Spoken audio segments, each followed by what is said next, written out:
దేవుని నామమునకు స్తోత్రములని నాటి ధ్యానాంశము జీవన స్థితిగతిపై విజయము పొందిన సమర స్త్రీ అండి. యోహాను సువార్త 4 అధ్యాయము 21 నుంచి 24 వచనములలో ఆమె యొక్క భవిష్యత్తు గురించి యేసుప్రభుల వారు మాట్లాడడం మొదలుపెట్టారండి. అమ్మ, ఒక కాలము వచ్చుచున్నది, ఆ కాలమందు ఈ పర్వతం మీదనైనను యెరూషలేములోనైనను మీరు తండ్రిని ఆరాధింపరు అని చెప్పినప్పుడు స్త్రీ గొప్పగా మా పితరులు అని చెప్పుకుంటే ప్రభు తండ్రి అని చెబుతున్నారు. భూ సంబంధమైన దేవాలయం పైనున్న ఆమె ఆలోచనలను వింటున్నారండి. గెరాజీములో ఒకప్పుడు ఉన్న దేవాలయం లాగా యెరూషలేములోని దేవాలయం కూడా ఒక తరంలోని నామరూపాలు లేకుండా పోతుందని ప్రభువుకు తెలుసండి. నూతనంగా ఆవిష్కృతమయ్యే యుగంలో హస్తకృతమైన ఆలయములకు ఎలాంటి ప్రాధాన్యత ఉండదు. యేసుక్రీస్తు ప్రభులు వారు చెప్తున్నారు, నా మాట నమ్మము అనే మాటతో ప్రభువు మాట్లాడుతూ గెరాజీము పర్వతం పవిత్రమైనది అని ఆమెకు చెప్పిన మాటలను కొట్టిపారేశారండి. మీరు మీకు తెలియని దానిని ఆరాధించువారు, మేము మాకు తెలిసిన దానిని ఆరాధించువారము. రక్షణ యూదులలో నుండే కలుగును. 2 సందర్భములలోనూ సర్వనామం మూల భాషలో నొక్కి చెప్పడం జరిగిందండి. ఎంత గొప్పదైనప్పటికీ సమరయుల ఆరాధన అసంపూర్ణము. దాని మూలమే సరైంది కాదు. యూదులకు తరువాత కాలంలో ఇచ్చిన ప్రత్యక్షతలు అందులో లేవు.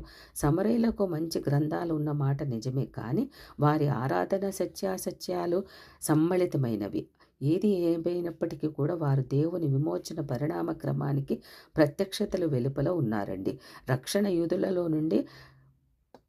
నుండియే కలుగుచున్నది అనగా అర్థమేముంటండి? మనకి తెలిసిందే. అబ్రహాం సంతతికి, యూదా గోత్రానికి, దావీదు కుటుంబమునకు, బెత్లెహేము నగరానికి పరిమితం.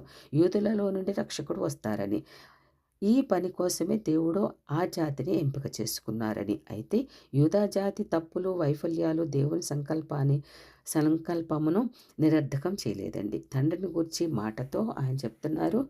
యోహాను సువార్త 4 అధ్యాయం 23-24 వచనములలో ఆయన అదెంతో అద్భుతమైన మాట. ఆరాధన అనే ఇంత మహోన్నత భావాన్ని ప్రభు పండితులైన నికోదేముకు వెల్లడించలేదు, కానీ ఒక దారి తప్పిన స్త్రీకి వెల్లడించారు. యూదా విశ్వాసానికి సంబంధించిన పాలక వర్గ ప్రముఖుడిగా వెల్లడించక ఆశతో అన్వేషిస్తున్న ఒక సమరయురాలికి వెల్లడించుకున్నాడు. దేవుడు పక్షపాతి కాడు కదండి. ఆయన హృదయంలోనికి చూచి అతడు ఆధ్యాత్మిక గ్రహింపు విషయంలో మందమతి అని గ్రహించి పాత నిబంధనలో పదచిత్రాలను అనగా బాలశిక్ష లాంటి ప్రత్యక్షతలలోనికి వెళ్ళి స్తంభం మీద నిలబెట్టిన సర్పం అనే వస్తు పాఠాన్ని తీసుకొని బోధించవలసి వచ్చింది. అతడు సాంప్రదాయాలలో కూరుకుపోయిన ఉన్నవాడు. ఇక్కడైతే ఆయన దాహంతో ఉన్నవాడు ఇక్కడైతే ఆయన దాహముతో అలమటిస్తున్న ఖాళీ హృదయంతో ఉన్న ఆ తెలివైన చురుకైన స్త్రీని చూచి సత్యము, పరిశుద్ధత కోసం ఆమె ఆకాంక్షిస్తుందని కనిపెట్టి దేవుని గురించి ప్రత్యక్షతలు తెలియజేస్తున్నారండి. ఆయన ఆమెతో తండ్రిని గూర్చి ఆయన ఆకాంక్షను యోహాను సువార్త 4 అధ్యాయం 23లో మాట్లాడారండి. యథార్థంగా ఆరాధించు వారు ఆత్మతో సత్యముతో తండ్రిని ఆరాధించు కాలం వచ్చుచున్నదని, అది ఇప్పుడు వచ్చేయున్నది. తనను ఆరాధించువారు అట్టివారే కావాలనని తండ్రి కోరుచున్నారని ఆమె మనసును ఒక స్థలము నుండి ఒక వ్యక్తి వైపుకు మళ్లించారండి యేసుప్రభుల వారు. పాత నిబంధనలోని దేవుణ్ణి తండ్రి అని సంబోధించడం చాలా అరుదు. అయితే అది ప్రభు యొక్క విలక్షణమైన పేరు. ఆయన తండ్రి కుమారుడు కావడంతో ఆశ్చర్యమేముందండి? నిజమైన ఆరాధన ఆత్మతో కూడినది కదా. యూదుల ఆరాధన అక్షరార్థమైనది. దాని నిండా ఆచారాలు, సంప్రదాయాలు, బలులు, అర్పణలు, ఉపవాస దినాలు, విందులు, సున్నతి, సబ్బాతు, ఇలా ఎన్నో ఆచార వ్యవహారాలండి. ఆత్మారాధన కోసం అవన్నీ ప్రక్కన పెట్టాలా. సమరయుల ఆరాధన అంతా కలగూర గంపలాగా రకరకాలుగా ఉంటుందండి. ఏ విధముగా చూచినా నిర్జీవమైన, మృతమైన, సంకర ఆరాధన సమరయులదండి. ప్రభు ఆమె ఆలోచనలను జీవముగల ప్రేమగల తండ్రి వైపు మళ్లించారు. ఆయన యూదులేమి, సమరయులేమి ఎవరైనా సరే ఆత్మతో సత్యముతో ఆరాధించాలని కనిపెడుతున్నారండి. దీనికి కావలసిన యోగ్యత ఏమిటి?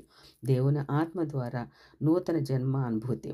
అలాగైతే ఆమె ఆత్మతో దేవుణ్ణి ఆరాధించగలదండి.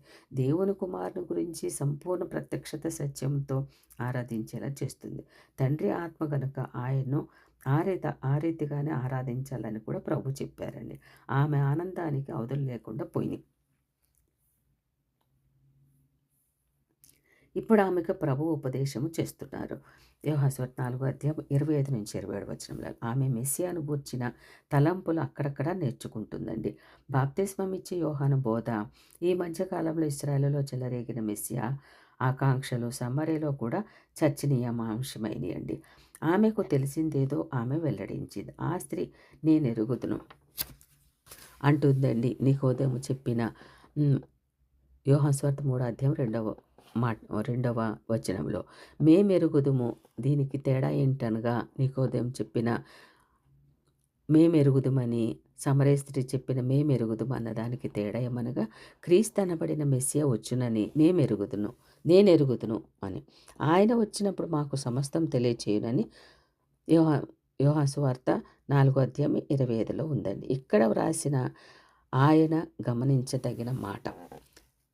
ఇటు రీతిగా 4వ భాగంలో కొన్ని ఆధ్యాత్మికమైన విషయాలు, ఆమె సంభాషణలో మారు మనసు వస్తున్నప్పుడు దేవుని యొక్క సంతోషం ఎక్కువగా అనిపిస్తుంది.